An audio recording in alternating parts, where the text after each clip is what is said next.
దేవుడు మన పక్షమునుండగా మనకు విరోధి ఎవడు? పరిచారకులు ఆయన చూడటం చాలా సంతోషంగా ఉంది. దేవుని వాక్యంలోనికి వెళ్ళటానికి ముందు ఈరోజు ఏర్పరచుకున్నటువంటి వాక్య భాగాన్ని చదివి వినిపించటానికి ముందుగా, తద్వారా దేవుని యొక్క వాక్యాన్ని మీ ముందు ఉంచటానికి ముందుగా ఒక చిన్న ప్రశ్న. స్త్రీ ఋతుస్రావంలో ఉన్నప్పుడు మందిరానికి వెళ్ళొచ్చా? స్త్రీ ఋతుస్రావంలో ఉన్నప్పుడు బల్లలో చేయి వేయచ్చా? స్త్రీ ఋతుస్రావంలో ఉన్నప్పుడు పరిచర్యలో పాల్గొనొచ్చా? ఇలాంటి చాలా ప్రశ్నలు స్త్రీలకు ఉంటాయి. ఆ ప్రశ్నే ఇప్పుడు మన దగ్గరికి వచ్చింది. అయితే విఘ్నులు చాలామంది ఉన్నారు, వారు మీకు ఇంకా లోతైన సమాధానం చెప్పగలరు. కానీ నాకు అర్థమైంది, నేను బైబిల్ చదవగా నాకు అర్థమైంది ఏమిటి అనంటే, ఋతుస్రావం అన్నది దేవుడు స్త్రీకి ఇచ్చినటువంటి ధర్మం. ఋతుస్రావం లేకపోతే జీవమే లేదు. ఋతుస్రావం అన్నది నువ్వు నేను, స్త్రీ అయినా పురుషుడైనా జన్మించటానికి మూలం. అది అపవిత్రం కాదు. ఈ ప్రపంచంలో జీవం పోయటానికి దేవుడు అమర్చినటువంటి వ్యవస్థ. ఆ వ్యవస్థలో భాగంగానే ప్రభువైన యేసుక్రీస్తు పుట్టాడు. ప్రభువైన యేసుక్రీస్తుకు జన్మనిచ్చినటువంటి స్త్రీ గర్భం, స్త్రీ శరీరం, ఆమెను రూపొందించినటువంటి దేవుడే స్వయంగా ఆ గర్భాన రావటానికి ఋతుస్రావం అనేటటువంటి వ్యవస్థ కూడా అందులో భాగం. ఆ క్రీస్తు శరీరాన్ని తాకటానికి, ఆ క్రీస్తు శరీరాన్ని తన కడుపులో మోసి 9 మాసాలు మోసి పురుషుడు అక్కర్లేకుండా, ఇది హైలైట్, పురుషుడు అక్కర్లేకుండా మోసి కని, ఒక ముస్లిం సోదరుడు నాతో ఇలా మాట్లాడుతూ అన్నాడు, మీ దేవుడేం దేవుడురా, ఆడోళ్ళు సుస్సు పోసుకునే దగ్గర నుంచి పుట్టాడు అని అన్నాడు. నేను అన్నాను, మా దేవుడు ఎంత గొప్పోడురా, అచ్చం నాలాగే నీలాగే అని చెప్పాను. అర్థమవుతుందా? నీ దేవుడు సేమ్ నీలాగే ఉండాలి అని ఆశపడుతూ ఉంటే, నువ్వు నేను ఎలా పుట్టామో అలాగే పుట్టాడు. పరిశుద్ధమైన దేవుడు.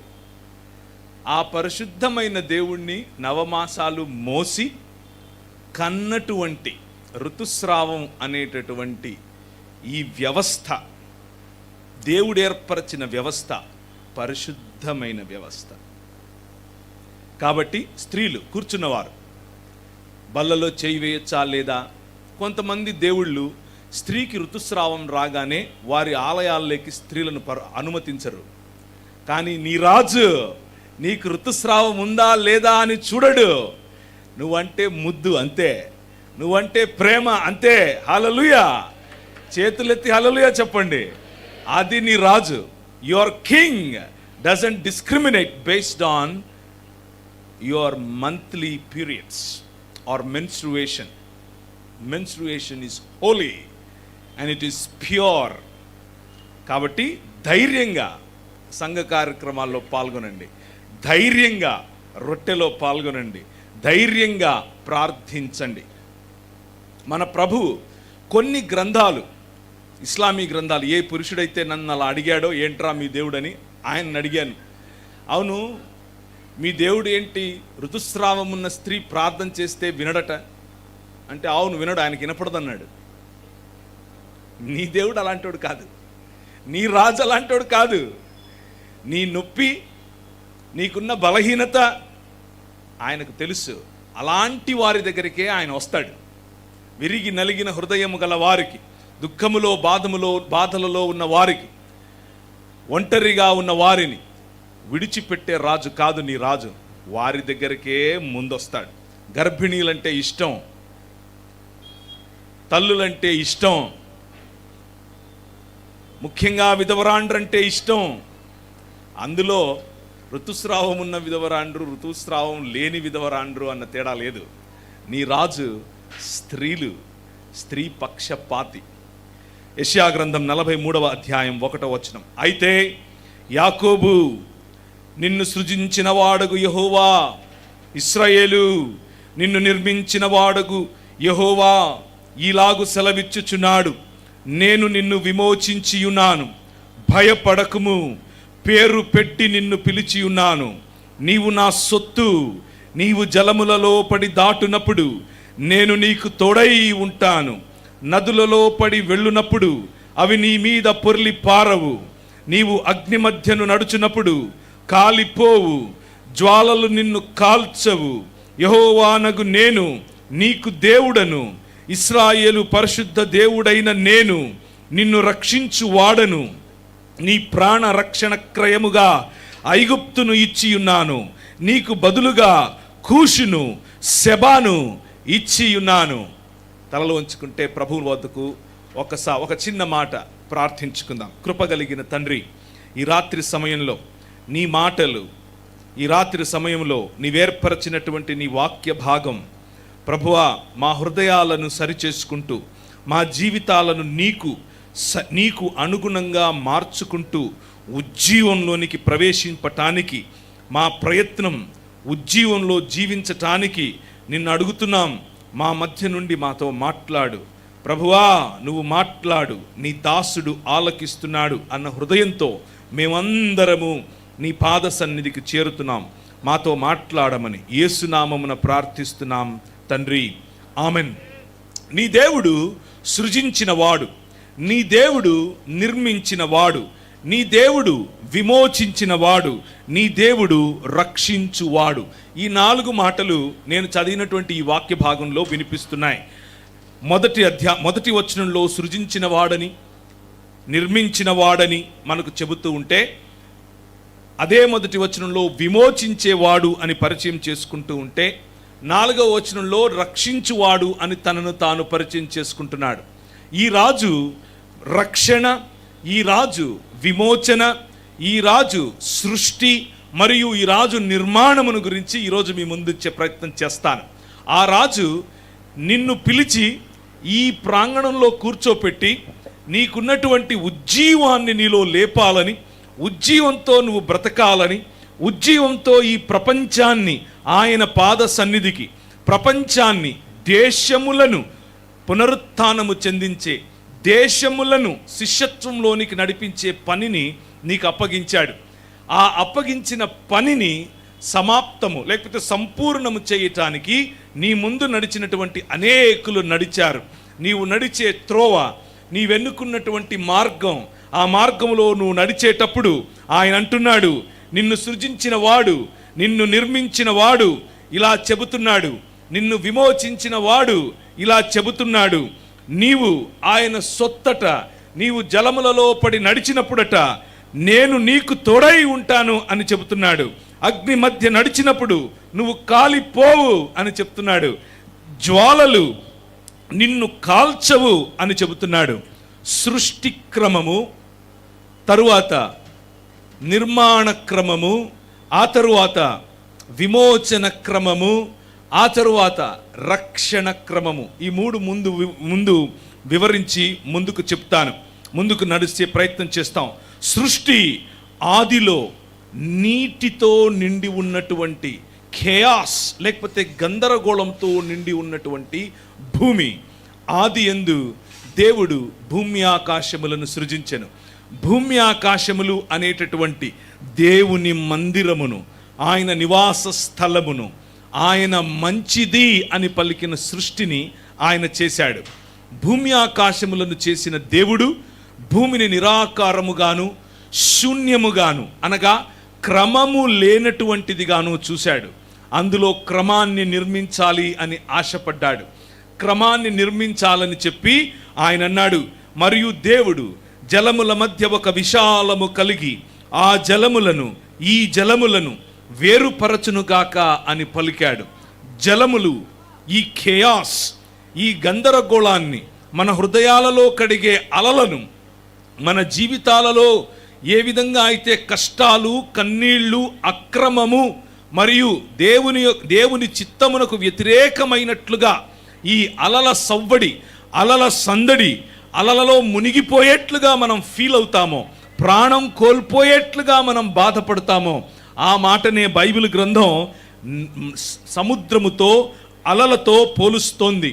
ఆ సముద్రమును దేవుడు అంటున్నాడు, ఆ సముద్రము మధ్యలో నేలా బయటకు రా అని పిలిచాడు.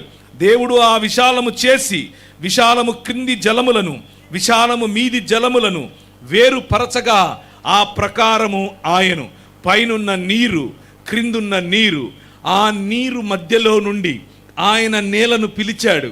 నేలను ఒక మార్గముగా, నేలను జీవమిచ్చు మార్గముగా, నేలను తన నివాస యోగ్యమైన, తన స్వరూపము తన పోలిక చొప్పునున్నటువంటి మనిషిని ఆ నేలలో చేయి పెట్టి ఒక ప్రతిమగా, ఒక ప్రతిబింబముగా, ఒక ప్రతినిధిగా తను ఏర్పరచినటువంటి ఈ సృష్టి క్రమాన్ని, ఈ సృష్టిలో ఆయన వేసిన క్రమాన్ని ఫలింపచేయటానికి, అభివృద్ధి చెందించటానికి, విస్తరించటానికి, భూమిని నిండించటానికి మరియు దానిని ఏలుబడి చేయటానికి ఆయన ప్రాణ ప్రతిష్ఠ ఈ మందిరములో నిన్ను చేశాడు.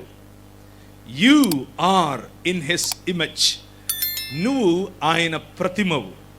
ఆయన మందిరములో నిన్ను ఆయన ప్రాణ ప్రతిష్ఠ చేసిన ప్రతిమగా పెట్టాడు.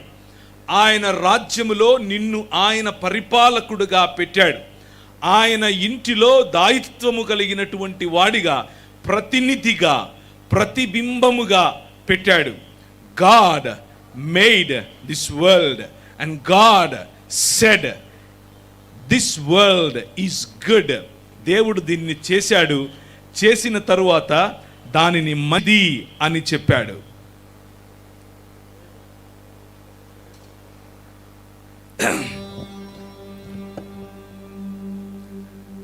అలా చేసిన దేవుడు ఎవరు?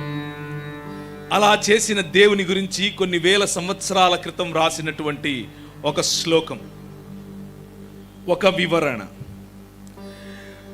ఆదో వాద ఆసి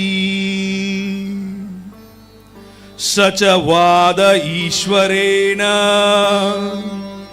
సార్థమాసి సవాద స్వయమీశ్వర ఏవ స ఆదావీశ్వరేణ సహాసి తేన సర్వం వస్తు ససృజే సర్వేషు సృష్టవస్తుషు కిమపి వస్తు తేనా సృష్టం నాస్తి. సజీవనస్యాకారః తచ్చ జీవనం మనుష్యానాం జ్యోతి తజ్జ్యోతిరంధకారే ప్రచకాశే కింత్వంధకారస్థన్న జాగ్రహ. దీని అర్థం యోహాను సువార్త 1వ అధ్యాయం 1వ వచనం నుంచి 5 వచనాల వరకు. మీ ముందు నేను వేదాలు చదవలేదు, మీ ముందు నేను ఉపనిషత్తులు చదవలేదు, బైబిల్ చదివాను. ఇది యోహాను సువార్తే. యోహాను సువార్త 1వ అధ్యాయం 1వ వచనం చదివాను. చదవండి తెలుగులో ఒకరు. ఆదియందు వాక్యముండెను, ఆ వాక్యము దేవుని వద్దయుండెను, ఆ వాక్యము దేవుడై ఉండెను. ఆయన ఆదియందు దేవుని యొద్ద ఉండెను. సమస్తమును చేసింది ఆయనే, ఆయన మూలముగానే కలిగాయి. కలిగి ఉన్నదేదియు ఆయన లేకుండా కలుగలేదు. యోర్ కింగ్, నీ రాజు ఈ భూమి ఆకాశములను చేశాడు. నీ రాజు పైనున్న నీటిని కిందున్న నీటిని వేరు చేశాడు. నీ రాజు ఆ నీటిలో ఆ నీటి పైన పరిశుద్ధాత్మ దేవుడు హోవరింగ్ అపాన్ అని ఇంగ్లీష్లో రాశారు. పొదుగుచూ ఉన్నాడు, సృష్టిని పొదుగుచూ దానిలో నుంచి జీవము తీయటానికి నేల బయటకు రా అని పిలిస్తే నేల బయటకు వచ్చింది. ఆ నేల జీవాన్ని ప్రొడ్యూస్ చేసింది. దేవుడు అన్నాడు, ఇట్ ఈస్ గుడ్, చాలా బాగుంది. భూమి ఆకాశములను చేసి దానిపై ఆ మందిరములో నిన్ను ప్రాణ ప్రతిష్ఠ చేసిన ప్రతిమగా, ప్రాణ ప్రతిష్ఠ చేసిన ప్రతినిధిగా, ప్రాణ ప్రతిష్ఠ చేసినటువంటి ప్రతిబింబంగా ఉంచి ఏలమన్నాడు. అయితే సృష్టిలో బలాత్కారం చేశాం మానవులముగా మనం.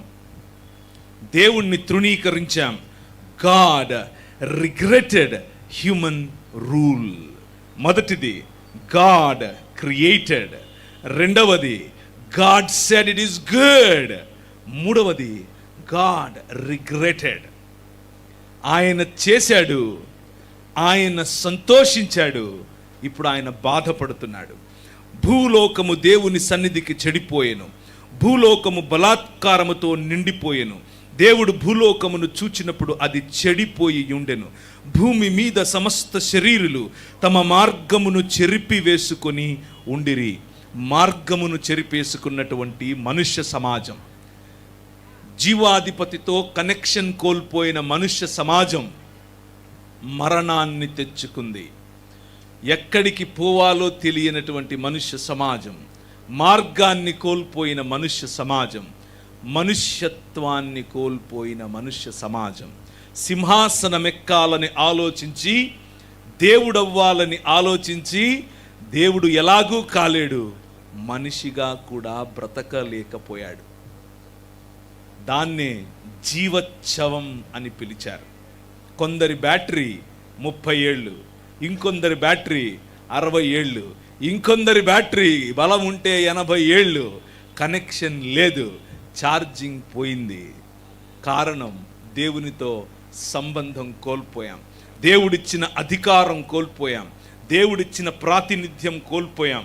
దేవుని మందిరములో ప్రతినిధిగా, ప్రతిబింబంగా, ప్రతిమగా ఉండే అవకాశాన్ని కోల్పోయాం. అలా కోల్పోయినటువంటి మనలని ఆయన అనాథలుగా విడిచిపెట్టలేదు. దేవుడు గాడ్ రిగ్రెటెడ్. కానీ దేవుడు సృష్టిని నూతనముగా, నూతన సృష్టిగా మరల్చటానికి ఆయన తనలో తాను నిశ్చయించుకున్నాడు. జలముల భూమి మీద ప్రచండముగా ప్రబలి మిక్కిలి విస్తరించినప్పుడు ఓడ నీళ్ల మీద నడిచింది. ఒక్క కుటుంబాన్ని ఎన్నుకున్నాడు. ఓడకట్టు అన్నాడు. రక్షణ కార్యం, నిర్మాణ కార్యం, నేను నీ సృష్టికర్తను, నేను నీ నిర్మాణకుడను, నిర్మించు అనన్నాడు. నశించిపోయే మానవ జీవితాలను నేను నిర్మిస్తాను అని చెప్పినటువంటి రాజు నీ రాజు. ఆ రాజు నిర్మించమని చెప్పినటువంటి ఓడను మొట్టమొదటిసారి నూతన సృష్టిలో భాగంగా, దేవుడు చేసిన సృష్టిలో అక్రమాన్ని కొని తెచ్చుకున్నటువంటి మానవ సమాజములో నుండే క్రమమును మళ్ళీ విస్తరింప చేయటానికి, నీళ్లను, ఏ నీళ్లనైతే వేరు చేసి మధ్యలో నేలను తీశాడో, ఇప్పుడు అదే నీళ్లతో నేలను కప్పబోతున్నాడు. నేల కప్పబడింది, జీవం లేకుండా పోయింది. ఒక్కటంటే ఒక్కటి బ్రతకలేదు, సమస్తము చచ్చిపోయాయి. నరులతో కూడా పశువులు, పురుగులు, ఆకాశ పక్షులు, నేల మీదనున్న జీవరాశులన్నీ తుడిచివేయబడెను. అవి భూమి మీద ఉండకుండా తుడిచివేయబడెను.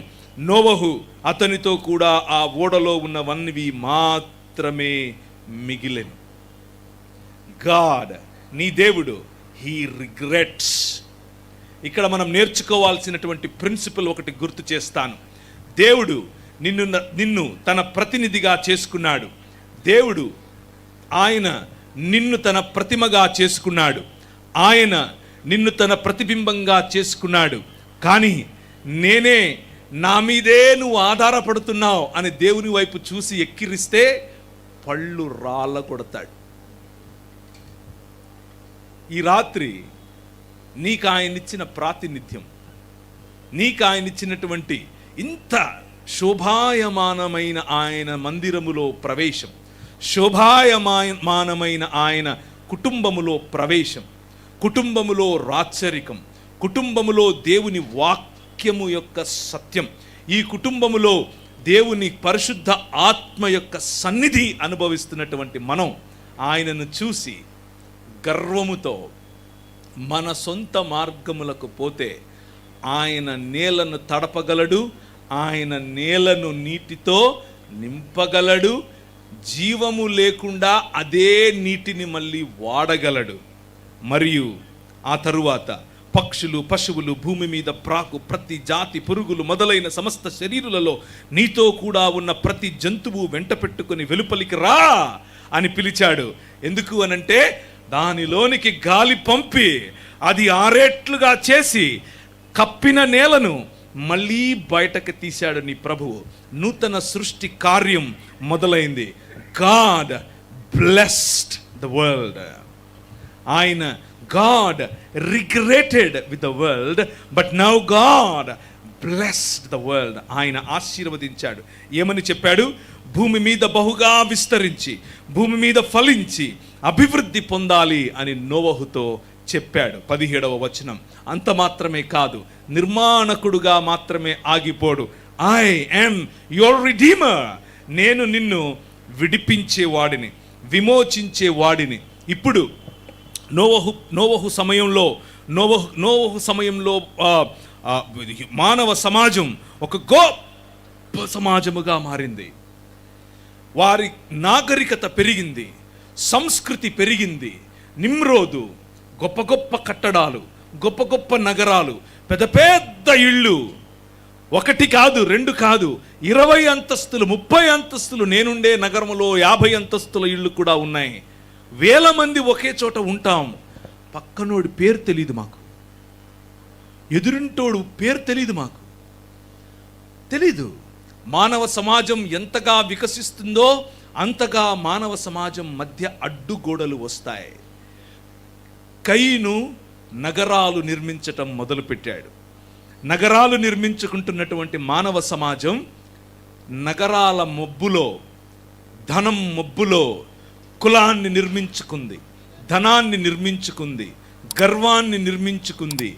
కనిపించే గోడలు ఒకవైపు అయితే, కనిపించని గోడలతో మనిషి దూరం చేసుకుంటున్నాడు.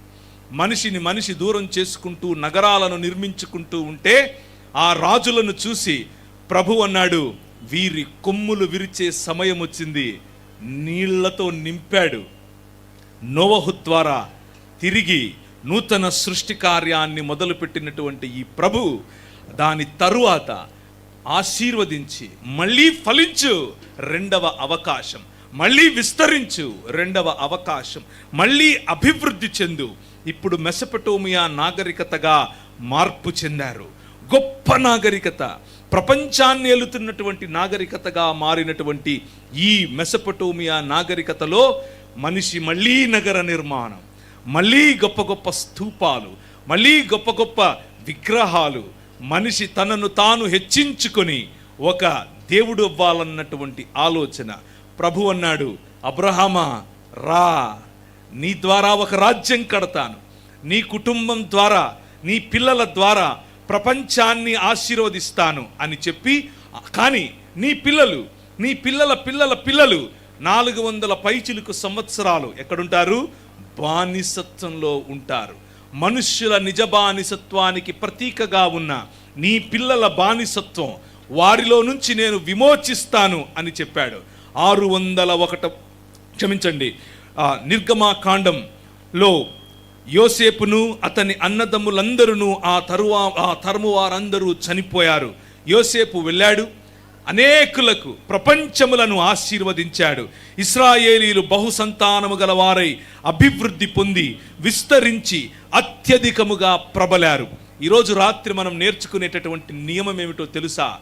వెన్ యూ ఒబే గాడ్, దేవుణ్ణి నువ్వు ఏ రోజైతే ఒబే చేస్తావో, ఆయన మాటను వింటావో, విశ్వాస్యత చూపిస్తావో, నువ్వు ఫలిస్తావు, నువ్వు విస్తరిస్తావు, నువ్వు భూమిని నిండిస్తావు.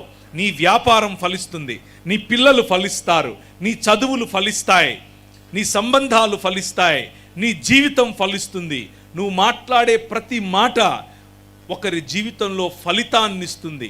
నువ్వు కాలు పెట్టిన చోట పట్టింది బంగారం, కాలు పెట్టిన చోట పచ్చిక, నువ్వు నడిచిన చోట విజయం. అది నీ రాజు నీకిచ్చేటటువంటి విజయం. ఆ విజయంలో నడిచే నీవు ఆ విజయాన్ని చూసి, దేవుడిచ్చే ఆశీర్వాదాన్ని చూసి నీ పిల్లలు, నీ పిల్లల పిల్లలు తలలుగా ఉండేట్లుగా చేస్తాడు, అప్పిచ్చువారిగా ఉండేట్లుగా చేస్తాడు. ఒకే ఒక్క షరతు, ఆయన రాజ్యములో భాగముగా ఉండటం. ఆయన రాజ్యములో నువ్వు భాగమైతే, ఈరోజు రాత్రి ఆయన రాజ్య భాగస్వామ్యాన్ని కలిగి నువ్వు ఉంటే, ఆయన ద్వారా నీ ద్వారా ప్రపంచములను ఆయన ఆశీర్వదించటం కోసం పిలిచాడు. అబ్రహామును పిలిచింది అందుకే, యోసేపును పంపించింది అందుకే, నోవహును పిలిచింది అందుకే. ఆయన పిలుపు ప్రతిసారి ప్రపంచాన్ని ఆశీర్వదించటం కోసమే. నీ పిలుపు, ఈ ఉజ్జీవం ఎప్పుడు సాధ్యమో తెలుసా? ఈ మానసికత కలిగి ఉన్నప్పుడు. I want to B a blessing to this world. ఈ ప్రపంచానికి నేను ఆశీర్వాదముగా మారాలి అన్నప్పుడు. కానీ అలా అధికంగా ప్రబలినటువంటి ఈ ఇశ్రాయేలీలను చూసి రాజుకు కన్ను కుట్టింది. రాజన్నాడు, వీళ్ళు మనకంటే గొప్ప వాళ్ళు అవుతారా? వీళ్ళని వేసేద్దాం, వీళ్ళను చంపేద్దాం, వీరి పిల్లలను చంపేద్దాం, పుట్టిన ప్రతి మగ శిశువును చంపేద్దాం.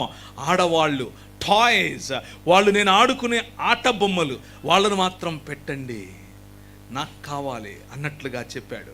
యోసేపును ఎరగని కొత్త రాజు ఐగుప్తు నేల ఆరంభించెను.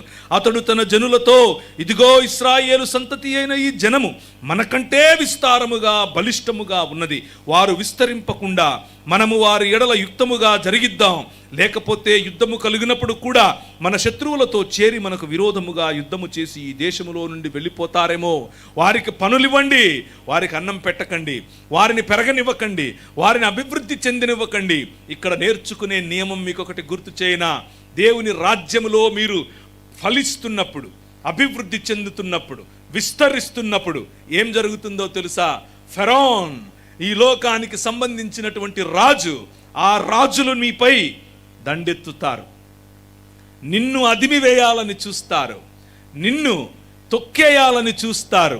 కానీ నీ రాజు వేరు. నీ రాజు నిన్ను చూసి ఊరికే అలా ఉండడు. నీ రాజు ఎంటర్ ద డ్రాగన్ అంటాడు. గొప్ప రాజు ఎవరు? ఫరోన్. ఆ రోజుల్లో ప్రపంచాన్నేలే అమెరికా, ఆ రోజుల్లో ప్రపంచాన్ని ఏలుతున్నటువంటి ఈ రాజ్యానికి, ఆ రాజ్యానికి రాజు అయినటువంటి రాజు దగ్గరికి వచ్చాడు. విన్నాను అన్నాడు, పంపాను అంటున్నాడు. పంపాడు, కొమ్ములు విరిచాడు.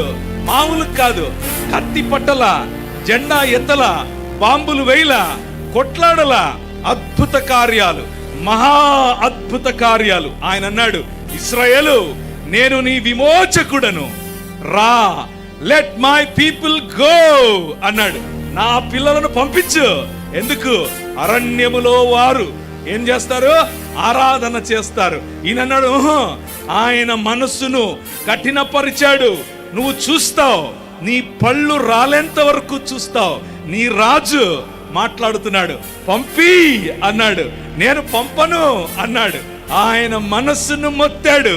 చివరకు అన్నాడు, 10 రకాలైన దేవీ దేవతలు, 10 రకాలైనటువంటి వనరుల క్రింద బ్రతుకుతున్న నీ రాజ్యం, నేను రాజు అని నువ్వు ఒప్పుకునేంత వరకు నీ జీవితంలో ఇంకెవరిపైన ఇలాంటి అజమాయిషీ చేయకుండా, ఎవరి హృదయాలను గాయపరచకుండా, ఎవరి ఒంటరితనం పట్ల నీకు చిన్న చూపు లేకుండా, వారి పక్షాన ఇంకా ఎవరు లేరు అని అనుకుంటున్నావా? ఐ యామ్ ద కింగ్, నేను చెప్తా నీ కథ అన్నాడు. వచ్చాడు, రమ్మన్నాడు. గద్దరెక్కల మీద మోసుకొని వెళ్ళినట్లు తన పిల్లలను మోసుకొని వెళ్ళటానికి మొదలు పెట్టాడు. మరణం విస్తరించేలా చేశాడు. మరణం విస్తరిస్తోంది. అక్కడ ఓడలోనికి ఎక్కిన వారు బ్రతికారు, ఇక్కడ ఇంట్లోకి వెళ్ళిన వారిని బ్రతికించే ప్రయత్నం చేస్తున్నాడు. మీరున్న ఇండ్ల మీద ఈ రక్తమును మీకు గుర్తుగా ఉండును. నేను ఆ రక్తమును చూచి మిమ్మును నశింపజేయక దాటిపోయేదను. నేను ఐగుప్తు దేశమును పాడు చేయుచుండగా మిమ్ము సంహరించుటకు తెగులు మీ మీదికి రాదు. Another thing that you need to learn, నువ్వున్న అదే నగరం, నువ్వున్న అదే మందిరం, నువ్వున్న అదే వీధి, నీ పైన అసూయ చూపిస్తున్నటువంటి అంధకార సంబంధమైన ఈ లోక మర్యాదకు సంబంధించిన శక్తులు, నిన్ను అదిమివేయాలనుకున్నటువంటి శక్తులకు తెలీదు నీ వెనకున్న రాజు ఎవరో. నీ రాజు నీ పక్షంగా ఉన్నాడు. నీ రాజు అంటున్నాడు, భయపడకు, నేను ఇశ్రాయేలు నీ విమోచకుణ్ణి నేను. ఈరోజు రాత్రి నువ్వు ఏ ఇబ్బంది గుండా వెళుతున్నావో నాకు తెలీదు. అది అప్పుల బాధ, అవమానమా, దూషణనా, పాలిటిక్సా, సంఘములో ఉండే పరిశుద్ధ పాలిటిక్సా, ఏవైనా సరే ప్రభు అంటున్నాడు, ఐ యామ్ విత్ యూ, నేను నీతో ఉన్నాను, న్యాయమును జరిగిస్తాను, కనికరమును ప్రేమిస్తాను, దీన మనస్సు గల వారి పక్షాన నేనుంటాను. ఈరోజు రాత్రి ఆయన అంటున్నాడు, నీవు ఈ ఇంట్లోకి రా, మరణం విస్తరిస్తుంది. ఎవరైతే తమ హృదయాలలో నేను ఫరో, నేను శక్తివంతుణ్ణి, నా దగ్గర పవర్ ఉంది అని అనుకుంటున్నారో వారి కొమ్ములు విరవగల రాజు నీ రాజు. ఈరోజు రాత్రి మిమ్మల్ని అడుగుతున్నాను, ఉజ్జీవం ఎప్పుడు సాధ్యమో చెప్పమంటారా? ఈ రాజుతో పరిచయం, ఈ రాజుతో చేయి కలపటం, ఈ రాజు చెప్పిన పనిని చెప్పినట్లుగా చేసుకుంటూ వెళ్ళిపోవటం. అయితే మీరు బయటకు వచ్చారు, చకచకా తిని బయటకు వచ్చారు. ఆ చకచకా తిన్నటువంటి పస్కాను భుజించిన తరువాత బయటకు వచ్చి నడుస్తున్నారు. ఎదురుగా చూస్తే సముద్రం, వెనక చూస్తే సైన్యం వీళ్ళని విడిచిపెట్టడం లేదు. బానిసల్లారా ఎలా పోతారు, మిమ్మల్ని చంపుతాం అంటున్నది ఈ లోక శక్తి, ఈ లోక మర్యాద. కానీ అదే బానిసత్వంలో నుంచి బయటకు తీసుకొచ్చినటువంటి తన జ్యేష్ఠ పుత్రుణ్ణి ఆయన కాపాడుకోవటానికి మొదటలో చెప్పాను, పైనున్న నీళ్లను క్రిందున్న నీళ్లను ఆయన వేర్పరచి నీళ్లలో నుండి నేల బయటకు రా అన్నాడు. రెండవది చెప్పాను, నీళ్లతో నేలను తడిపి అందులో ఉన్న జీవాన్ని నశింపచేసి పాపాన్ని శుద్ధి చేసి మళ్ళీ నేల బయటకు రా అన్నాడు. ఇప్పుడు విమోచకుడైనటువంటి నీ రాజు ఏం చేస్తున్నాడో తెలుసా? మోషే చాపు కర్ర అన్నాడు. ఇప్పుడు నిన్ను ఉపయోగించగలడు. ఆయన మాత్రమే కాదు, నిన్ను ఉపయోగించి నీ ఎదురుగా కనిపిస్తున్నటువంటి సముద్రాన్ని 2 పాయలుగా చేయగల సమర్థుడు నీ రాజు. నీకు కుడివైపున ఒక నీటి కొండ, ఒక నీటి గోడ, ఇటువైపున ఇంకొక నీటి గోడ, మధ్యలో లక్షల మంది ఆరిన నేల మీద నడుచుకుంటూ వెళ్ళిపోతున్నారు. ఆరిన నేల, గాలి వీస్తే రాత్రంతా సముద్రం అలా నిలబడిపోయిందట. నీ రాజు జలములను ఏర్పరచి మధ్యలో నేల రా, మార్గముగా మారు అని అన్నాడు. ఆ మార్గము గుండా నడుచుకుంటూ వెళ్ళిపోయారు. ఆ మార్గము గుండా బాప్తిస్మము పొందుతూ వెళ్ళారు. ఆ మార్గము గుండా మేము యెహోవా ప్రజలము అన్నటువంటి భరోసాలో వెళ్ళారు. అలా వెళ్ళినటువంటి దేవుడు నీతో అంటున్నాడు, హీ ఈజ్ యువర్ రిడీమర్. దేవుడు నిన్ను విడిపించువాడు. అంత మాత్రమే కాదు, ఎందుకు ఆయనకింత ఆనందం, ఎందుకు ఇంతగా చేస్తాడు అనంటే, గాడ్ లవ్స్ యూ. దేవుడికి మీరంటే అంత ప్రేమ. 2000 సంవత్సరాల క్రితం ఇంకో శ్లోకం, ఆ శ్లోకం వినండి, జాగ్రత్తగా వినండి, చాలా బాగుంటుంది. ఈశ్వర ఇత్తం జగదదయత్ యత్ స్వమద్వితీయం తనయం ప్రాదదాత్తతో యః కశ్చిత్ తస్మిన్ విశ్వసిష్యతి సో అవినాశ్యః సన్ అనంతాయుః ఈశ్వరో జగతో లోకాన్ దన్నయుతుం స్వపుత్రం న ప్రేష్యతాన్ పరిత్రాతుం ప్రేషితవాన్. మనకేవో పుస్తకాలు అక్కర్లేదు. నీళ్లు శంఖంలో పడితే తప్ప తీర్థం కావట. బైబిల్ సంస్కృతంలో చదివితే తప్ప మనకు మజా రాదట. కోట్ వేసుకుంటే తప్ప స్పీకర్ ఇంటర్నేషనల్ కాదట. ఇది మనం ఏర్పరచుకున్న మన స్టాండర్డ్స్. ఏదో పుస్తకాల్లో అవసరం లేదు. నీ బైబిల్ గ్రంథంలోనే ఈ మాటలు ఉన్నాయి. ఏమని? దేవుడు లోకమును ఎంతో ప్రేమించాడు. God loves his creation. ఆయన చేసిన పని అంటే ఆయనకిష్టం. ఆయన చేసిన పని అన్నిటికంటే ఎక్కువగా తన చేతి పని అయిన నువ్వంటే ఇష్టం. నీ కోసం సముద్రాన్ని చీల్చగలడు. నీకోసం పై జలములను క్రింది జలములను ఏర్పరచగలడు. నీకోసం నీటిని ఆర్పి నీళ్లను తీయగలడు. నీకోసం సముద్రములో నుంచి మార్గములను వేయగలడు. జలములలో పడి నీవు దాటి వెళ్ళినప్పుడు నీకు ఏ అపాయము జరగదు. జ్వాలలు నిన్ను కాల్చలేవు. God sent his son. ఆయన తన కుమారుణ్ణి పంపాడు. ఆ పంపిన కుమారుడు ఇప్పుడు రక్షకుడు. ఆయన సృష్టికర్త, ఆయన నీ నిర్మాణకుడు, ఆయన నీ విమోచకుడు, ఆయనే నీ రక్షకుడు. హెబ్రీయులకు రాసిన పత్రిక 1వ అధ్యాయం ఈ కుమారుణ్ణి గురించి నీ తండ్రి అయిన దేవుడు అంటున్నటువంటి మాటలు, ఈ కుమారుణ్ణి చూసి నీ తండ్రి అయిన దేవుడు అంటున్నటువంటి మాటలు. ఏలయనగా శ్లోకంలో చదువుదాం సార్. ఏలయనగా నీవు నా కుమారుడవు, నేడు నేను నిన్ను కనియున్నాను. 8వ వచనం నుంచి, కానీ తన కుమారుని గూర్చి అయితే దేవా నీ సింహాసనము, హెబ్రీయులకు రాసిన పత్రిక చదువుతున్నారు కదా, నిరంతరము నిలుచున్నది, నీ రాజదండము న్యాయార్థమైనది, నీవు నీతిని ప్రేమించావు, దుర్నీతిని ద్వేషించావు. అందుచేత దేవుడు నీ దేవుడు నీ తోడి వారి కంటే నిన్ను హెచ్చించినట్లుగా ఆనంద తైలముతో నిన్ను అభిషేకించెను. నీ రాజు బయలుదేరి వచ్చాడు. నీ రాజు ఈ లోకాన్ని సియోనుగా మరల్చటానికి, ఈ ప్రపంచాన్ని నూతన యెరూషలేముగా మార్చటానికి, ఈ ప్రపంచాన్ని నీకోసం ఒక నూతన సృష్టిగా మార్చటానికి సశరీరధారి అయి ఈ మనుష్య లోకంలోనికి కాలు పెట్టాడు. మామూలుగా కాదు, అమ్మ గర్భములో నుండి. ఆయన అనుకుంటే గడ్డాలు మీసాలు వేసుకుని ఒక బాబాలాగా అవతరించవచ్చు. అలా రాలేదు.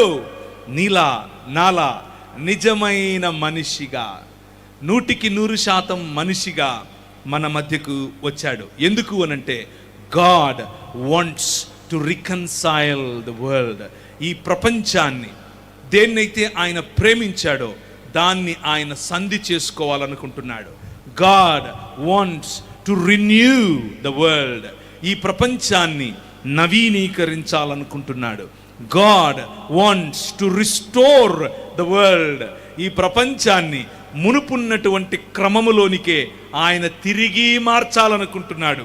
ఈ 3 చేయటానికి యశ్చ పితా తేజోవాసినాం పవిత్ర లోకానాం అధికారస్యాం సిత్వాయాస్మాన్ యోగ్యాన్ కృతవాన్ తం యద్ధన్యం వదేత వరం ఏనం యాచామహే.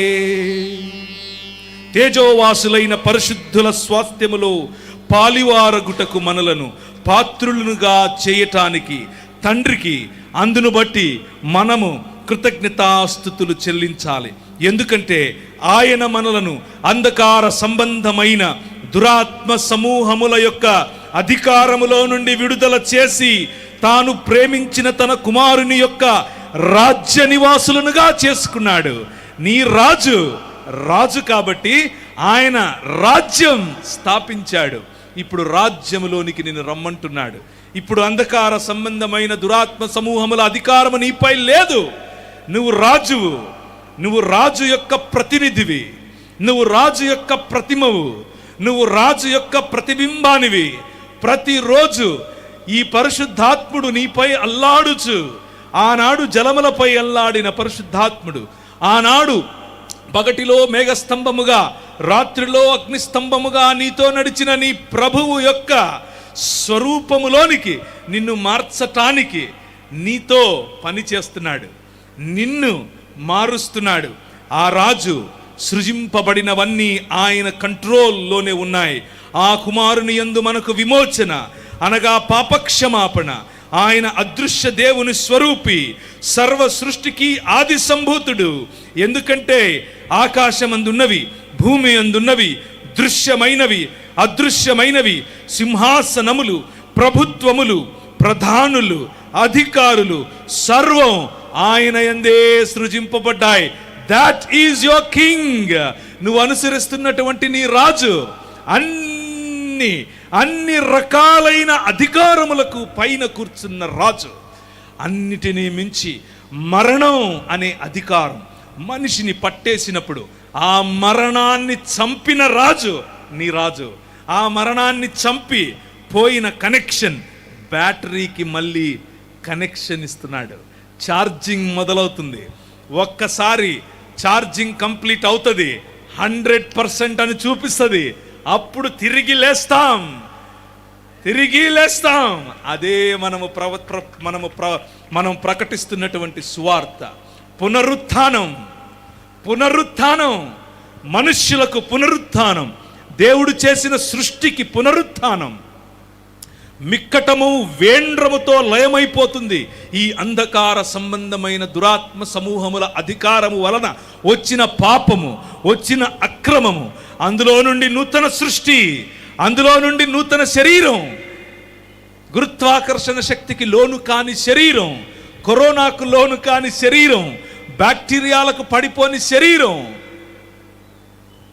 ఋతుస్రావాన్ని చూసి అసహ్యించుకోని శరీరం, అమ్మను అమ్మగా గమనించగల శరీరం ఆయన ఇవ్వబోతున్నాడు. ఆయన ఇస్తాడు. దానికి ఆనవాలుగా స్వయంగా తన శరీరాన్ని ఆయన నాటాడు, స్వయంగా తన శరీరాన్ని విత్తాడు. 3వ దినమున తిరిగి లేచాడు, తిరిగి లేపుకున్నాడు.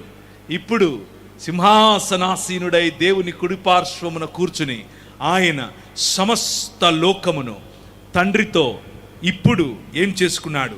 ఆయన అన్నిటికంటే ముందున్నవాడు, ఆయనే సమస్తమునకు ఆధారభూతుడు, సంఘము అను శరీరమునకు ఆయనే శిరస్సు. ఆయన అన్నిటిలో ప్రాముఖ్యత కలుగు నిమిత్తము ఆయన ఆది అయ్యుండి మృతులలో నుండి లేచుటలో ఆది సంభూతుడయ్యాడు. ఆయన యందు సర్వ సంపూర్ణత నివసింపాలని ఆయన శిలువ రక్తము చేత ఏం చేశాడు? సంధి చేశాడు. ఆయన ద్వారా సమస్తాన్ని, అంటే ఏంటవి? అవి భూలోకమందున్నా అవి పరలోకమందున్నా వాటన్నిటినీ ఆయన ద్వారా తనతో సమాధానపరుచుకోవాలని తండ్రికి అభీష్టమైంది. This is the plan of God. ఇది దేవుని యొక్క విశాలమైనటువంటి ఒక ప్రణాళిక. ఇదే మాటలను పౌలు ఎఫెసీ పత్రిక 1వ అధ్యాయం 10వ వచనంలో చెప్తాడు. దేవునికి ఒక ప్రణాళిక ఉంది. ఆ ప్రణాళిక ఏమిటి అనంటే, మనం చెబుతున్నట్లు, మనలో కొందరు చెబుతున్నట్లు ఈ లోకాన్ని విడిచి ఎక్కడికో వెళ్ళిపోవటం కాదు. అది మతం, అది ప్లేటో చెప్పిన మతం, అది గ్నాస్టిక్స్ చెప్పిన మతం. అది కాదు బైబిల్ చెప్తున్న మతం. బైబిల్ చెప్తున్నటువంటి ఆలోచన, బైబిల్ చెప్తున్న నూతన సృష్టి అది కాదు. ఈ లోకాన్ని విడిచి ఏదో వేరే లోకానికి వెళ్ళిపోయే ట్రాన్స్పోర్టేషన్ కాదు, ట్రాన్స్ఫార్మేషన్, రూపాంతరము చెందటం. ఎఫెసీ పత్రిక 1వ అధ్యాయం 10వ వచనం ఏముంది? బట్టి దేవునికి ఒక సంకల్పం ఉంది. ఆయన ఆ సంకల్పాన్ని బట్టి ఆయన పరలోకమందున్నవే గాని భూమి మీద ఉన్నవే గాని సమస్తాన్ని క్రీస్తునందు ఏకముగా సమకూర్చాలని తనలో తాను నిర్ణయించుకున్నాడు. God wants to bring heavens and earth together. భూమి ఆకాశములను ఐక్యపరిచే ప్రణాళిక, భూమి ఆకాశములను ఐక్యపరిచే ప్రణాళికలో నీ రాజు మరణాన్ని జయించి తిరిగి లేచాడు. ఇప్పుడు నువ్వు ఆయన శరీరం, నువ్వు నిలబడుకున్నటువంటి ప్రదేశం ఎంత డేంజరస్సో నీకు తెలుసా? నువ్వు చేస్తున్న నీ పని ఎంత డేంజరస్సో నీకు తెలుసా? నువ్వు నిడుచున్న చోట, నువ్వు కూడుకున్న చోట, నువ్వు కట్టిన నీ మందిరం, నువ్వు ఏర్పరచుకున్న నీ దేవాలయం, నువ్వు కలిసి కూడుకుని ఆరాధించేటటువంటి ఆ ప్రదేశం, it's a thin line between heavens and the earth. భూమి ఆకాశములో కలిపేటటువంటి సమాజం ఇది. అది నీకు దేవుడిచ్చినటువంటి ఔన్నత్యం, అది నీకు దేవుడిచ్చినటువంటి హోదా. ఆ హోదాలో ఉన్న నీవు, ఆ హోదాలో బ్రతకాల్సిన నీవు, నిజమైన మనిషిగా బ్రతకాల్సిన నీవు ఒకవేళ ఈరోజు రాత్రి బలహీనపడి, ఒకవేళ ఈరోజు రాత్రి నీ రాజుకున్న హోదా మర్చిపోయి, నీ రాజుకున్నటువంటి పిలుపు, నీకివ్వబడినటువంటి పిలుపు మర్చిపోయి కేవలము సాధారణమైనటువంటి ఒక వ్యక్తిగా అంధకార సంబంధమైన ఈ లోక మర్యాదకు తలవొగ్గి బ్రతుకుతూ ఉంటే ఈరోజు రాత్రి నిన్ను పిలుస్తున్నాను. Commit yourselves once again. ఇంకొకసారి నీ రాజు చేతికి చేయి కలుపు. బికాజ్ ఎందుకో తెలుసా, you are in the centre of God's will. దేవుని యొక్క ఈ విశాలమైన ప్రణాళికలో, ఈ విశాలమైన సంకల్పములో కేంద్రము నువ్వు భూమి ఆకాశములను ఐక్యపరిచే చేతులు నీవి. ఆయన ఇలా భూమి ఆకాశములను పట్టి ఒక్క చోటికి తీసుకొస్తున్నాడు, నీ ద్వారా తీసుకొస్తున్నాడు. అది నీకు ఆయన ఇచ్చినటువంటి ఔన్నత్యం. అలా చేయటానికి నిన్ను పిలుస్తున్నాడు. జలములపైన అల్లాడినటువంటి ఆనాటి పరిశుద్ధాత్మను జ్ఞాపకం చేసుకోండి. పరిశుద్ధాత్ముడు దిగి వచ్చిన ప్రతిసారి వచ్చేటటువంటి శక్తిని జ్ఞాపకం చేసుకోండి. పరిశుద్ధాత్ముడిచ్చేటటువంటి ఆ స్ఫూర్తిని జ్ఞాపకం చేసుకోండి. మత్తయి సువార్త 3వ అధ్యాయం 13 నుంచి, ఆ సమయమున యోహాను చేత బాప్తిస్మము పొందుటకు యేసు గలిలయ నుండి యోర్దాను దగ్గరనున్న అతని యొద్దకు వచ్చెను. అందుకు యోహాను, నేను నీ చేత బాప్తిస్మము పొందవలసిన వాడనై ఉండగా నీవు నా యొద్దకు వచ్చుచున్నావా అని ఆయనను నివారింపచూచెను గాని యేసు ఇప్పటికి కానిమ్ము, నీతి యావత్తు ఇలాగు నెరవేర్చుట మనకు తగి ఉన్నదని అతనికి ఉత్తరం ఇచ్చెను. కనుక అతడు అలాగు కానిచ్చాను. యేసు బాప్తిసము పొందిన వెంటనే నీళ్లలో నుండి ఒడ్డుకు వచ్చాడు. ఇదిగో ఆకాశము తెరవబడింది. దేవుని ఆత్మ పావురము వలె దిగి తన మీదికి వచ్చి మొదటి చోట నీళ్ల నుండి వేరు చేసి నేలను తీశాడు. జీవము కొరకు మార్గాన్ని తయారు చేసి జీవాన్ని అక్కడ పుట్టించాడు. రెండున నేలను కప్పిన నీటిని ఈ గాలితో ఆర్పి నేలను బయటికి తీశాడు, ఆశీర్వదించాడు. ఫలించు, విస్తరించు అని చెప్పాడు. మూడవది, నీటిని చీల్చి నేలను చూపి ఇది నీ మార్గం, దీంట్లో నడువు అని అన్నాడు నీ రాజు. ఇప్పుడు ఆయనే స్వయంగా నీట మునిగి నీటి నుంచి బయటికి లేస్తున్నాడు. తన శరీరాన్ని బయటికి లేపి, అదేదో మార్గము కాదు, ఐ యామ్ ద వే, నేనే మార్గం. అప్పుడు జలములపైన అల్లాడుచున్నటువంటి ఆ పరిశుద్ధాత్మ దేవుడు పావురము వలె ఆయన మీదికి దిగి రావటం.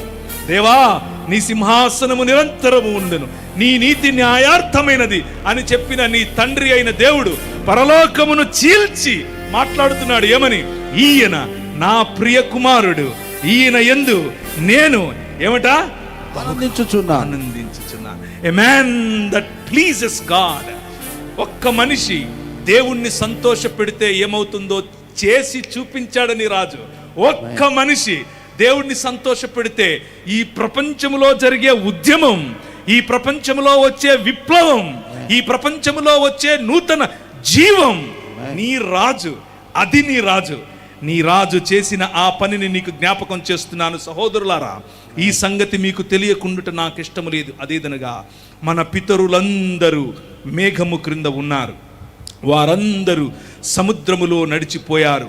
అందరూ మోషేను బట్టి మోషేలోను సముద్రములోను బాప్తిసము పొందారు.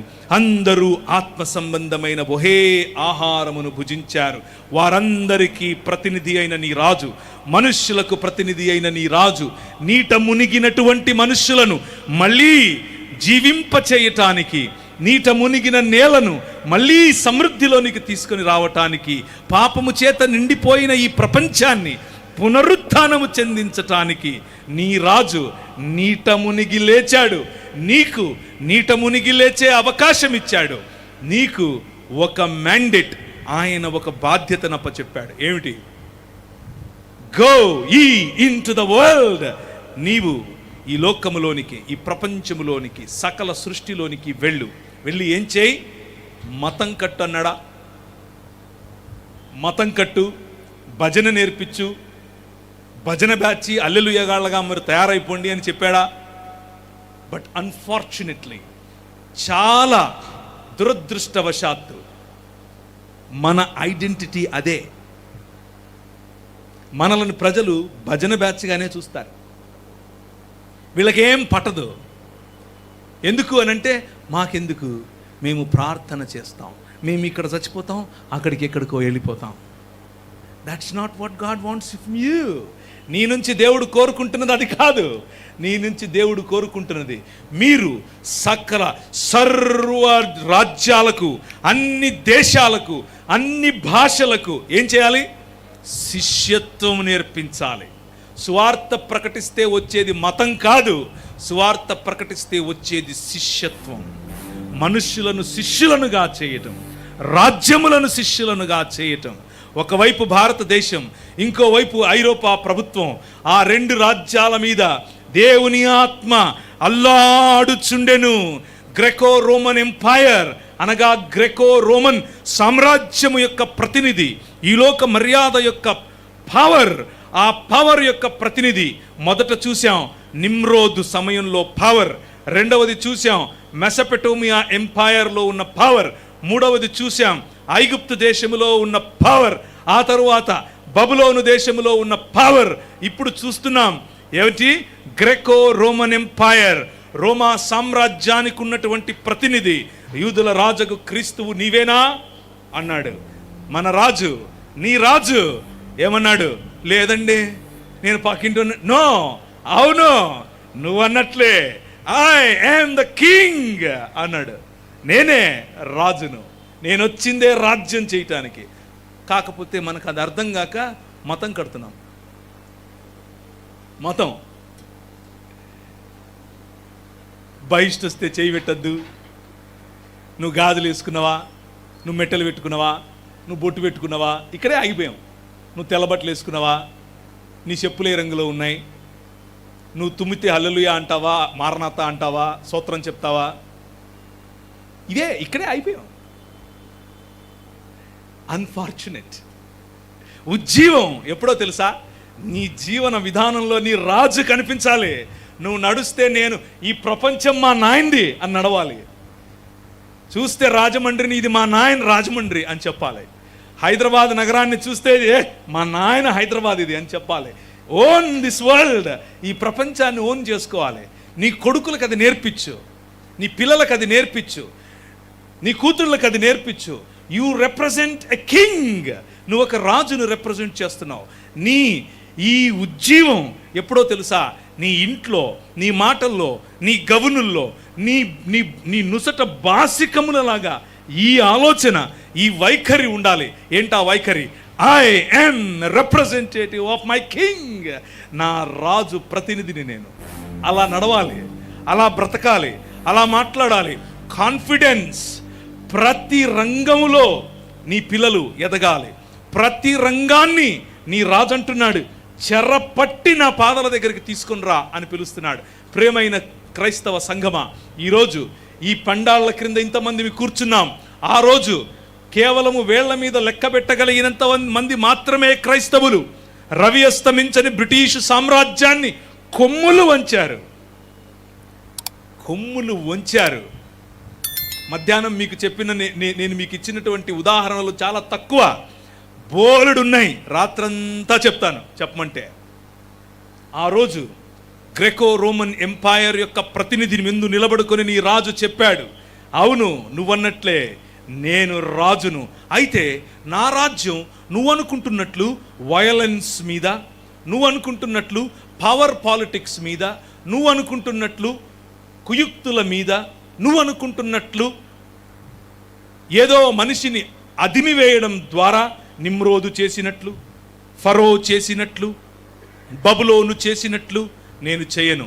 నువ్వు చేస్తున్నట్లు అది కాదు నా రాజ్యము. ఈ లోక సంబంధమైనది కాదు. నా రాజ్యము ప్రేమ, నా రాజ్యము దయ, నా రాజ్యము మనుష్యుల కొరకు ఇంత పట్టెడు అన్నం, నా రాజ్యము ఆయన చిత్తం ఇక్కడ జరగటం, నా రాజ్యము క్షమాపణ, నా రాజ్యము అందరికీ భోజనం, నా రాజ్యము అందరికీ చదువు, నా రాజ్యము. ఎందుకు నా రాజ్యం అని అంటున్నానంటే మహిమ ఆయనది, ఘనత ఆయనది, ప్రభావము ఆయనది, ఆయన చేత పరిపాలించబడే రాజ్యం నా రాజ్యం అని చెప్పాడు. ఆ రాజ్యం కట్టడానికే మనమున్నాం. ఆ రాజ్యము కట్టడానికే మనల్ని దేవుడు పిలిచాడు. రీసెంట్గా జరిగినటువంటి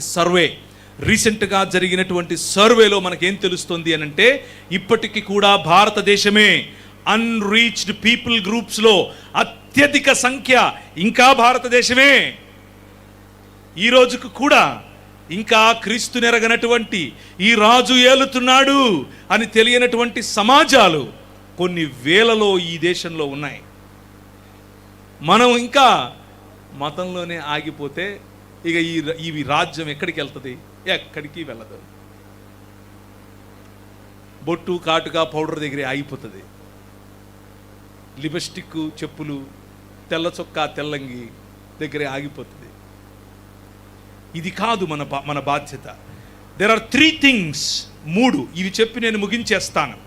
3 విషయాలు ఆయన he reconciled us, he renewed us and he resurrected us అని 3 చెప్పాను. అలాగే 3 విషయాల్లో క్రైస్తవులు వారి వైఖరిని మార్చుకోవాలి. నేను తప్పై ఉండొచ్చు. ఒకవేళ నేను తప్పైతే నన్ను క్షమించండి. నేను మార్చుకోవటానికి నా ఆలోచనను నేను సిద్ధమే. కానీ నేను నేర్చుకున్నటువంటి, నాకు కనిపిస్తున్నటువంటి నా అబ్జర్వేషన్, నాకు కనిపిస్తున్నటువంటి క్రైస్తవ జీవితాలలో రావాల్సినటువంటి మార్పులు, 3 మార్పులు. మొదటిది, బాధ్యత లేని భక్తి. క్రైస్తవులు బాధ్యత లేని భక్తిని చేస్తూ అది దేవునికి ఇష్టం అని అనుకుంటున్నారు. భక్తి మంచిది, భక్తి చాలా మంచిది. భక్తి ఎవరైనా అడగండి, గ్రామాల్లో ఎక్కడికి వెళ్ళా? ప్రార్థనకి వెళ్ళాను. మధ్యాహ్నం ఎక్కడికి వెళ్ళావు? ప్రార్థనకి వెళ్ళాను. సాయంత్రం అడగండి, ఎక్కడికి? ప్రార్థనకే వెళ్ళాను. మొగుడికి అన్నం పెట్టావా? ప్రార్థనకి వెళ్ళానుగా. కొడుకు స్కూల్కి వెళ్ళాడా? నాకేం తెలుసు, ప్రార్థనకి వెళ్ళాను. సంకలో బైబిల్ పెట్టుకుని సైకిల్ వేసుకుని వెళ్ళిపోయాడు ఒకడు. అన్నా నేను సేవ చేస్తాను అన్నాడు. సరే బాగానే ఉంది, ఇక్కడ రా అని పిలిచాను. కూర్చోబెట్టుకున్నాను పక్కన. తమ్ముడు సూపర్ రా, నువ్వు నీలాంటి వాడు అసలు ఈ ప్రపంచంలో ఉంటాడా? చెయ్యి నాన్న, సేవ చెయ్యి. ఏం చదువుకున్నావు? 10th ఫెయిల్ అన్నా అన్నాడు. ఏటి, ఎక్కడ పనికి రాకపోతే బైబిల్ సంకలో పెట్టుకుని నేను సేవకుడిని అంటావు, అదో ఫ్యాషను. బాధ్యత లేకుండా సమాజం పట్ల బాధ్యత, కుటుంబం పట్ల బాధ్యత, సంబంధాల పట్ల బాధ్యత, దేశం పట్ల బాధ్యత లేకుండా మతం కడితే అలాంటి భక్తి ఎందుకు పనికిరాదు. నీకు కూడా పనికిరాదు. అది నీ పిల్లలకు పనికిరాదు, నీ కుటుంబానికి పనికిరాదు, నీ దేశానికి పనికిరాదు. నువ్వు భూమికి భారం. నిజం చెప్తున్నాను, నువ్వు భూమికి భారం. మొదటిది బాధ్యత లేని భక్తి. బాధ్యత ఉన్న భక్తి కూడా ఉంది. అదేమిటి? నువ్వు ఏ రంగంలో అయితే పని చేస్తున్నావో, అది టెక్నాలజీనా, అది మ్యూజిక్కా, అది లలిత కళలా, అది రాజకీయమా, అది ధార్మికమైనటువంటి పనా, అది ఉద్యోగమా, అది ప్రభుత్వ రంగమా, ఎక్కడ నువ్వు పని చేస్తుంటే అక్కడ మా నాయన రాజు అని చెప్పి జీవించగల బాధ్యత గల జీవన విధానం. ఎ machinery in every walk and sphere of life. ప్రతి రంగములోనూ ఆ రంగములను దేవుని యొక్క ప్రణాళిక క్రిందికి విడిపించి తీసుకొని రాగల సామర్థ్యము గల సమాజముగా మారటం. మొదటిది బాధ్యత లేని భక్తి క్రైస్తవులు విడిచిపెట్టాలి. రెండవది పలాయనవాదం, లేకపోతే దాన్ని ఏమంటారు, రిలీజియస్ సెక్లూజన్. మిగిలిన వాళ్ళతో నాకు పని లేదు, నేను మాత్రమే అని ఆలోచించే ఆలోచన. రిలీజియస్ సెక్లూజన్, మతపరమైన ఐసోలేషన్. నీ పొరుగువాడితో సంబంధం ఉండదు, నీ పొరుగువాడితో ఆలోచన ఉండదు, నీ పొరుగువాడితో నువ్వు హలో చెప్పవు, నీ పొరుగువాడితో సంతోషంగా ఉండవు. ఎందుకంటే నీకు మతం అడ్డం వస్తుంది. వాడు క్రైస్తవుడు కాదు. ప్రతి మనిషిని మతం అనే కళ్ళజోడుతో ఈ మధ్య మత ఛాందసవాదం చూసేలా చేస్తోంది. అది కాదు మన పిలుపు. మనం మతం పట్టి మనుషులకు దూరం అయితే క్రీస్తుకు శత్రువులమవుతాం. క్రీస్తుకు ఎవరైనా శత్రువులు ఉన్నారా ఆయన భూమి మీద నడిచినప్పుడు అనంటే అది మతం మాత్రమే. మతమే ఆయనను సిలువెక్కించింది. అది మీకు పడితే ఎందుకు పనికి రాకుండా పోతారు. మతం ఇట్స్ ఎన్ ఒపియం, అది ఒక మత్తు, మీకు అర్థం కాదు. అంతా అయిపోయిన తర్వాత చేతులు కడుక్కోవటానికి నీళ్లు కూడా ఉండవు. భయంకరమైనది. మేల్కోండి. మతం కాదు ప్రభువు నేర్పింది, నిజమైన మానవత, నిజమైన మనుష్యత్వం, పొరుగువాడిని ప్రేమించగల మనుష్యత్వం. వాడు హిందువా, ముస్లిమా, జైనుడా, లేకపోతే దైవదూషకుడా అని ఆలోచించకుండా మనిషిని మనిషిగా స్వీకరించటం క్రైస్తవం. మనిషిని మనిషిగా కౌగిలించుకోవటం క్రైస్తవం. మనిషిని మనిషిగా గౌరవించటం క్రైస్తవం. ఉజ్జీవం ఈ ఆలోచనతో మొదలవుతుంది. ఉజ్జీవం మనిషిని ప్రేమించినప్పుడు వస్తుంది. ఉజ్జీవంతో క్రైస్తవ సమాజం ఎప్పుడు ఫరిడవిల్లుతుందో తెలుసా? మనుష్యత్వం వైపుకు, మతం విడిచి మనుష్యత్వం వైపుకు ప్రయాణించినప్పుడు. ఇది రెండవది. మూడవది, ఇది నియోప్లేటోనిజం అని పిలుస్తారు. ఇది మనకు తెలియకుండానే మన సంఘాలలో ఆదిమ అనగా 3వ 4వ శతాబ్దములో నుండే చొచ్చుకొని వచ్చిన, ఇంకా చెప్పాలి అంటే 1వ శతాబ్దములో నుండే చొచ్చుకొని వచ్చినటువంటి ఒక ఆలోచన విధానం. ఈ ఆలోచన విధానం ఏం చెప్తుంది అనంటే, ఈ సృష్టి అంతా మాయ, ఇదంతా ఇక్కడే విడిచి వెళ్ళిపోవాలి. మనం జీవుడు, ఈ జీవుడిని వదిలేసి ఆత్ముడు ఎక్కడికో వెళ్ళిపోతాడు అనంగానే వెనకల టింగ్ టింగ్ టింగ్ టింగ్ టింగ్ అని వస్తుంది. అది వినంగానే మనకు ఒళ్ళు పులకరించిపోతుంది. అబ్బా ఎంత బాగా చెప్పావు, ఈ లోకం మాయ అట. అది బాధ్యతను మరిచిపోయేలా చేస్తుంది. అది మనుష్యత్వాన్ని మరిచిపోయేలా చేస్తుంది.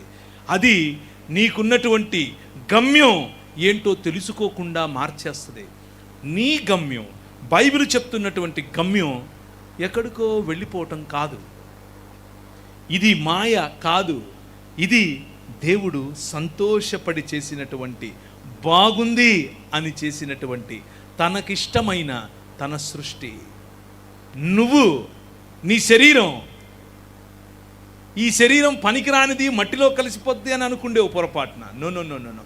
ఎక్కడ కలిసినా, దాన్ని కాల్చేసినా, దాన్ని పూడి చేసినా, కాకులకు గద్దలకు వేసిన, కటకట కటకట కట మిక్సీలో వేసి పారపోసిన ఆయన నీ శరీరాన్ని తిరిగి లేపబోతున్నాడు.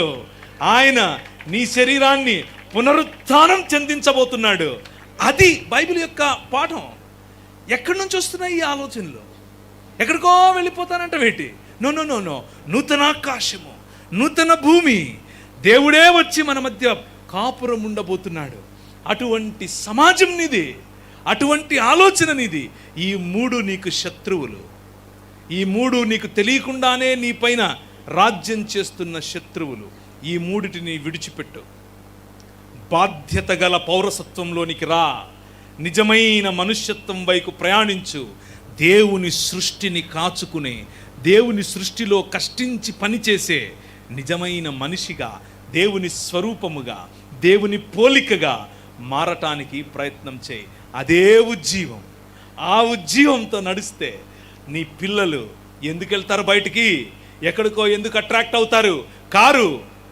నేను అమెరికా వెళుతూ ఉంటాను. ఆ దేశంలో చర్చిలు పెద్ద పెద్ద చర్చిలు, 5 మంది, 10 మంది, 15 మంది, వాళ్ళు కూడా రేపు ఉంటారో ఉండరో తెలియదు. వృద్ధులు అంతే. పిల్లలేరి రారు. ఎందుకు? మతం కట్టాం, మతం కడుతున్నాం. మతం కడితే పిల్లలు కట్టుకోండి అని వెళ్ళిపోతారు. నువ్వు కట్టాల్సింది మతం కాదు మిత్రమా, మనుష్యత్వం. క్రీస్తును పోలిన మనుష్యత్వం, క్రీస్తును పోలిన మనిషి నీలో కనిపిస్తే నీ కొడుకు ఎక్కడికి వెళ్తాడు? నీ కూతురు ఎక్కడికి వెళ్తుంది? స్టేజ్ మీద నిలబడి ఆ ప్రభువును ఆరాధిస్తారు. బాధ్యత కలిగినటువంటి భక్తిలో బ్రతుకుతారు. బాధ్యత కలిగినటువంటి భక్తిలో నీ సమాజం, నీ మందిరంలో ఎక్కడ చూస్తే అక్కడ పిల్లలు కనిపిస్తారు, యువకులు కనిపిస్తారు, యువతులు కనిపిస్తారు. ఖాళీగా ఉండాల్సిన చైర్లు అవసరం లేదు, కింద కూర్చుని కూడా నీతో మాట్లాడతారు. ఎందుకో తెలుసా? లవ్, బాండ్ ఆఫ్ లవ్, ప్రేమ యొక్క అతికించబడినటువంటి ఆ గ్లూ బంక పోదది. అటువంటి మానవత వైపుకు ఆహ్వానిస్తున్నాను. ఈరోజు రాత్రి నీ రాజు నిర్మించే ఈ రాజ్యములో భాగముగా, నీ రాజు కడుతున్నటువంటి ఈ రాజ్యాన్ని నిర్మించటానికి నీకున్న బాధ్యతను గుర్తు చేశాను. బయట అనేకులు ఇంకా ఈ రాజు రాజ్యం, ఈ రాజు ఇచ్చే సుభిక్షత తెలియని వారు ఉన్నారు. బయట ఇంకా అనేకులు ఈ రాజు గురించి వినలేదు. నువ్వు విన్నావు, నీ దగ్గరే పెట్టుకుంటే ఎలా పాలిస్తావు, ఎలా పరిపాలిస్తావు, ఎలా అధికారం చేస్తావు? నువ్వు కోల్పోయిన అధికారం నీకు ఇచ్చాడు, నువ్వు కోల్పోయిన సంబంధం నీకు ఇచ్చాడు, నువ్వు కోల్పోయిన మరణాన్ని లేకపోతే నువ్వు కోల్పోయిన జీవాన్ని నీకు మళ్ళీ ఇచ్చాడు. నీ బాధ్యత పంచటం, నీ బాధ్యత పట్టెడు అన్నం, నీ బాధ్యత విధవరాలి పట్ల నిలబడటం, నీ బాధ్యత విరిగి నలిగిన హృదయముల కోసం ఆరాటపడటం, నీ బాధ్యత బలహీనుల కోసం ఆరాటపడటం, నీ బాధ్యత సంకెళ్లలో ఉన్న వారిని విడిపించటం, నీ బాధ్యత చెరలో ఉన్న వారిని బయటకు తీసుకుని రావటం, నీ బాధ్యత డప్పు కొడటం, ఫిడేలేయటం, చప్పట్లు కొట్టడం, ఇంతవరకే ఆగిపోతే మతమే. I want to encourage you tonight. మిమ్మల్ని ప్రోత్సహించాలనుకుంటున్నా. ఏంటో తెలుసా? Have a small budget. కొంచెం ఇంత బడ్జెట్ పెట్టుకోండి చాలు. సంవత్సరానికి ఇంత బడ్జెట్. అంత బడ్జెట్లో లేని వారికి ఇంత అన్నం, చదువుకోవాలనుకుంటున్న బిడ్డకు స్కూల్ కట్టలేని వాడికి, స్కూల్కు ఫీజు కట్టలేని వాడికి అంత ఫీజు కట్టండి. మీరందరూ ఎలా క్రైస్తవులు అయ్యారో తెలుసా? మీరందరూ, మీ పెద్దలు, మీ ముందు నడిచిన వారు ఇదే చేశారు. మనిషిని మనిషిగా చూసి వాడి బలహీనతలో సహాయం చేశారు. నీ రాజు నేర్పిన మార్గం ఇదే. అలా చేస్తూ అంతటితో ఆగక గొప్ప కార్యాలు, బలము కలిగి గొప్ప కార్యాలు, స్టెఫెనును పోలిన గొప్ప కార్యాలు, డునామీస్ మనం చేసినప్పుడు, దేవుని కొరకు గొప్ప కార్యాలు మనము తలపెట్టినప్పుడు, ఆయన ప్రపంచమును అడుగుము, జనములను నీకు స్వాస్థ్యముగా ఇస్తాను అని నీ తండ్రి నీ రాజుకు చేసిన ప్రమాణం, నీ తండ్రి నీ రాజుకిచ్చిన మాట నీ ద్వారా నెరవేరుస్తాడు. తలలు వంచుకుంటే ప్రార్థించుకుందాం. ఎవరైనా వాచ్ చూస్తారేమో అని చాలాసేపు చూశాను, ఎవరు చూడలేదు. Thank you very much. దేవుని వైపు మన దృష్టి ఉంచుదాం. ఒక్క చిన్న ప్రార్థన. ఇక్కడ నుంచి వెళ్ళటానికి ముందు నీ రాజు నీకు ఇస్తున్నటువంటి ఒక బాధ్యత, నీ రాజు నీకు ఇస్తున్నటువంటి ఒక పురికొల్పు, నువ్వు పట్టుకున్నటువంటి గ్రంథం సామాన్యమైన గ్రంథం కాదు. అది నీ చేతిలో అణుబాంబు కంటే, అణ్వస్త్రాల కంటే బలమైంది. నువ్వు అనుసరిస్తున్నటువంటి నీ రాజు సామాన్యమైన రాజు కాదు. భూమి ఆకాశములను కలుపుతున్నటువంటి ఏకైక శరీరం, ఆ శరీరంలో నువ్వు భాగం. నీ రాజును మరణం ఆపలేకపోయింది, నీ రాజును పిలాతు చంపలేకపోయాడు, నీ రాజును మతం కట్టేయలేకపోయింది, నీ రాజును మానవత కృషించేలా చేయలేకపోయింది. మాటలు ఆయనను చంపలేకపోయాయి, తూటాలు ఆయనను చంపలేకపోయాయి, కానీ స్వయంగా మరణాన్ని ఆలింగనం చేసుకున్నాడు. నీ కోసం, నీ పిల్లల కోసం, నీ సమాజం కోసం, నీ భవిష్యత్తు కోసం, స్త్రీల కోసం, బలహీనుల కోసం. ఈ రాత్రి I'm asking you to recommit your life once again. మరొకసారి నీ హృదయాన్ని, మరొకసారి నీ జీవితాన్ని ఆయనకు అర్పించు. ఓ, ఇంత గొప్ప ప్రణాళికలో నేనున్నానా? ఇంత గొప్ప సంకల్పంలో నేనున్నానా? I want to be more serious for my call. నా పిలుపుకు నేను మరింత ఏకాగ్రతతో పనిచేయాలని ఆశపడుతున్నాను. చిన్న మాట, ప్రభు నిన్ను ఆశీర్వదిస్తాడు, నిన్ను తలగా చేస్తాడు. నువ్వు పట్టింది బంగారం, నువ్వు నడిచిన చోటు నీదవుతుంది, నువ్వు పలికిన మాట జీవాన్నిస్తుంది. చిన్న నిర్ణయం, చిన్న ఆ నిరీక్షణలో నుంచే ఇక్కడ నుంచి మనం బయటికి వెళదాం. కృపగలిగిన తండ్రి, నీ వాక్యమును నీ ప్రజల వద్దకు చేర్చాను. నీ వాక్యం